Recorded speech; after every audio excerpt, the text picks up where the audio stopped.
인천 지역 시민사회단체가 인천 이음카드 대행사인 코나아이의 깜깜이 운영에 대한 의혹을 철저하게 밝힐 것을 강력하게 촉구했습니다. 네, 관련 소식을 인천경실련 권하윤 정책부장과 함께 이야기 나눠보도록 하겠습니다. 자, 먼저 인천 이음을 둘러싼 의혹이 해소되기도 전에 인천시가 인천 이음 운영 대행사 우선 협상 대상자로 기존 업체 중심의 코나아이 컨소시엄을 선정해서 논란이 일고 있습니다. 그동안에 발생했던 문제점들은 어떤 것들이 있는지 이 부분부터 좀 짚어볼까요? 인천시가 지난해 국정감사에서 특정 업체 배불리기 논란, 깜깜이 운영 의혹이 제기된 인천이음 운영 대행사인 코나아이를 납득할 만한 해명도 없이 다시 선정해 논란입니다. 지난해 국정감사에서 인천이음 운영 대행사인 코나아이의 과도한 수수료 이익 배분의 문제를 비롯해 코나아이라는 특정 업체와의 자동 연장 계약의 문제점과 부작용, 그리고 시민들의 인천 이음 카드 충전금과 캐시백 예치금을 인천시가 아닌 코나아이 계좌에서 관리, 운영됐다는 사실 등이 드러나면서 깜깜이 운영에 대한 문제도 제기됐습니다. 그러나 인천시는 코나아이에 대한 그간 의혹과 논란을 해소하기는커녕 제대로 된 해명도 없이 코나아이를 인천이음 운영 대행사로 다시 선정한 겁니다. 네, 인천경실련이 논평을 통해서 유정복 인천시장이 좀 협상 일정을 중단하고 의혹부터 밝혀야 한다고 주장했습니다. 자세한 내용 좀 살펴주실까요?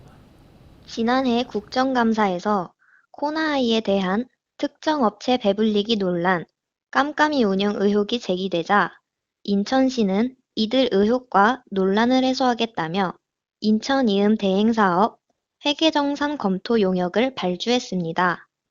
그러나 검토 용역 결과 특이사항을 찾지 못했습니다. 그 이유는 코나아이가 영업비밀 등을 이유로 관련 자료를 제대로 제공하지 않았기 때문입니다. 게다가 유정복 인천시장은 지난 지방선거 당시 코나아이의 자동 연장 계약에 대한 특혜 의혹, 막대한 수익구조 문제 등을 제기하며 제도 개선을 약속했습니다. 이에 유정복 시장은 우선 협상 대상자와의 협상을 전면 중단하고 시민들이 궁금해하는 각종 의혹과 논란부터 해소해야 합니다. 인천시에 특정 감사가 시급하다는 겁니다. 예, 인천시가 인천 이음 기반의 부가 서비스 확대와 또 정책 플랫폼 운영이 공공데이터법의 취지와 충돌하지 않는지 면밀히 검토를 해야 한다는 지적을 해주셨는데요. 어떤 개선책들이 나와야 한다고 보십니까? 감사원은 지난 9월 인천시의 배달 이음이 공공데이터법의 취지와 충돌된다고 통보했습니다. 공공데이터법 등에 따라 민간이 제공하는 서비스와 중복, 유사한 서비스는 인천시 등 공공기관이 제공하지 못한다는 이유에서 시정 조치가 내려온 겁니다. 그런데 시는 인천이음 우선 협상 대상자와 인천이음 플랫폼 기반의 정책 플랫폼 구축과 연계 서비스 확대 등을 협상할 계획입니다. 자칫 인천시가 재정, 행정력을 동원해 민간의 사업 확장을 도와준다는 특혜 논란으로 번질까 걱정입니다.